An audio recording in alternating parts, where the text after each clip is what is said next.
एक गांव में दो मित्र चिन्ना और पिंटू एक साथ रहा करते थे। दोनों को ही नई नई जगह घूमना काफी पसंद था, इसलिए वह अक्सर साथ में घूमने जाया करते थे। एक दिन पिंटू दौड़ता दौड़ता चिन्ना के पास आता है। चिन्ना, अरे चिन्ना सुन, मैं बड़ी कमाल की खबर लाया हूँ। अरे अरे आराम से पिंटू, क्या हुआ बता। कल रात मेरे पापा ने मुझे उस श्रापित भूतिया तालाब की कहानी सुनाई। तो क्या बताया तेरे पापा ने?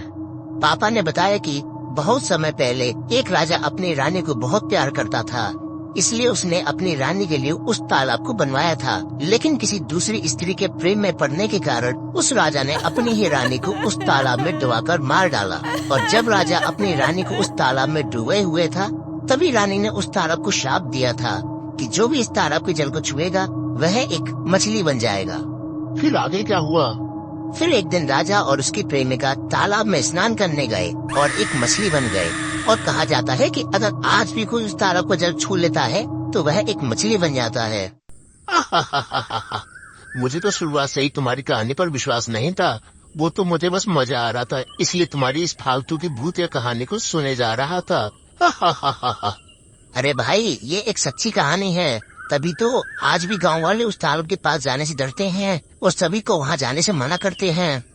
हाँ, मैं नहीं मानता। अगर ऐसी बात है तो अब मैं उस तालाब को देखने जरूर जाऊंगा। फिर चिन्ना और पिंटू दोनों ही उस श्रापित तालाब को ढूंढने के लिए जंगल की ओर चल देते हैं। अब शाम होने वाली थी।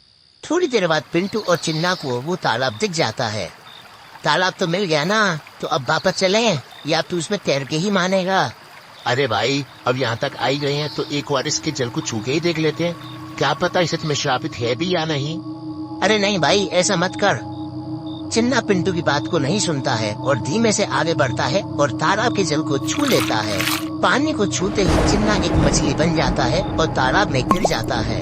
हाय दैया, अरे दैया, ये क्या हो गया? हे भगवान, चिन्ना तो मछली बन गया। अब मैं क्या करूं?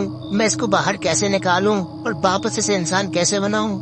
मेरी तो मती ही मारी गई थी जो मैं इसकी बात मानकर यहाँ आ गया। पिंटू को कुछ भी समझ नहीं आ रहा था कि अब वो चिन्ना को वापस कैसे लाए। अब मैं क्या करूं? मैं तो बिना पिंटू के घर भी नहीं जा सकता और मैं उसकी माँ को क्या जवाब दूंगा? तभी पिंटू गुस्से में कई पत्थर उठाकर तालाब में फेंकने लगता है। अचानक से तालाब में से एक चुड़ैल बाहर निकल कर आती है।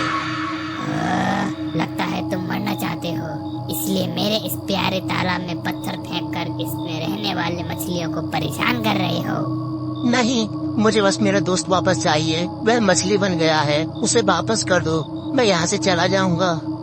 तुम्हारा दोस्त अपनी मर्जी से यहाँ आया था और उसने अपनी ही मर्जी से पानी को छुआ। अब मैं कुछ नहीं कर सकती।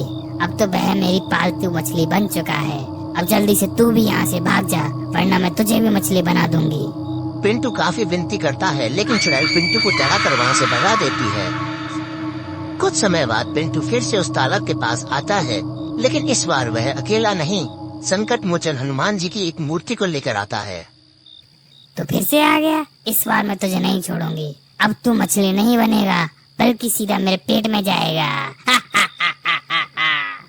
अरे मूर्ख चुड़ैल, क्या तुझे नहीं पता मैं हनुमान जी का सच्चा भक्त हूँ। मुझे खाना तो दूर की बात है, अगर तूने मुझे हाथ भी लगाया तो यहीं चूर चूर हो जाएगी।